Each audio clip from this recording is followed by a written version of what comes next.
I am connected to Drayton Hall via my ancestors. And I say ancestors because it's a long line of them. But I am the granddaughter of Willis Johnson Sr., who was born here at Drayton Hall as a free man. His parents were slaves, but he was free. My connection to Drayton Hall is I am a descendant from Catherine Bowens, who was my great-grandmother, Willis Johnson Sr., who was my grandfather. They were born here at Drayton Hall. And I knew of Drayton Hall from a little child. My mother, of course, and uncles, visit, they visited Drayton Hall when they were children and played here with Richmond Bowens, our cousin.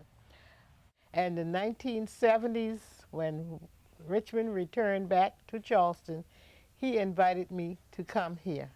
And that was my first time and my first visit to Drayton Hall. And as I walk on the grounds, I felt the spirits of my ancestors. And it still lives with me when I come here.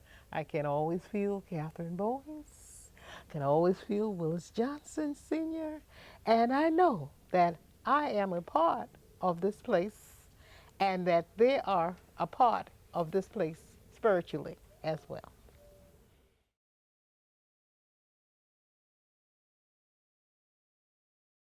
I would like to know what did my grandfather did in the big house. Did he help with the brick masonry? Did he help build those beautiful designs as you go up the staircases? That is really beautiful, the designs and how the staircases designed there in the step. My grandmother did she cook? She cleaned? She helped to raise the children? I would like to know what did Friday Johnson do?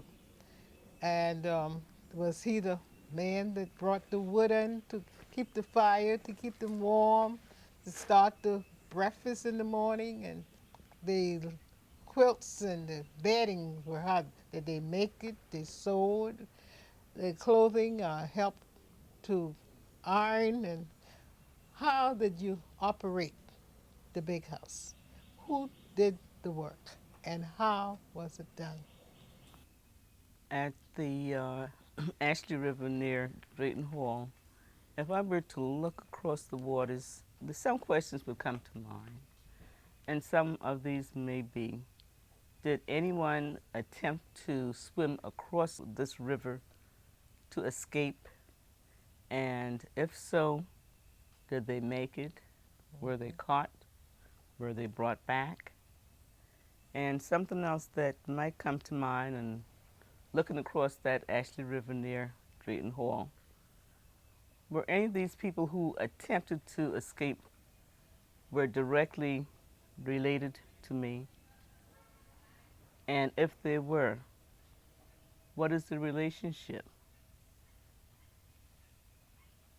Were they siblings of my grandparents or great-grandparents?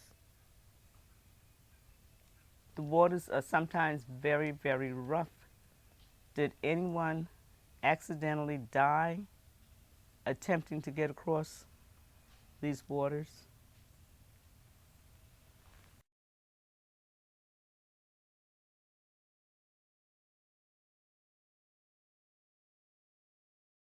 Well, Catherine and Friday did not leave the plantation. They died here. The Willis Sr. left. And when he left with the idea that he was going to own property, how and what. His first property, as I stated, was 33 Wharf Street.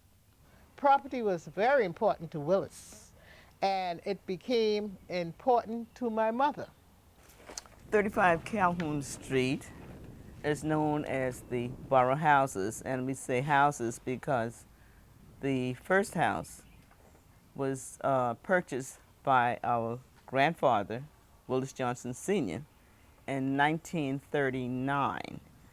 And the second house that's a part of 35 Calhoun, which is known as 35 and a half Calhoun Street, was built by our uncles, the two sons of Willis Johnson Sr., and that is Frank Johnson and Henry Johnson.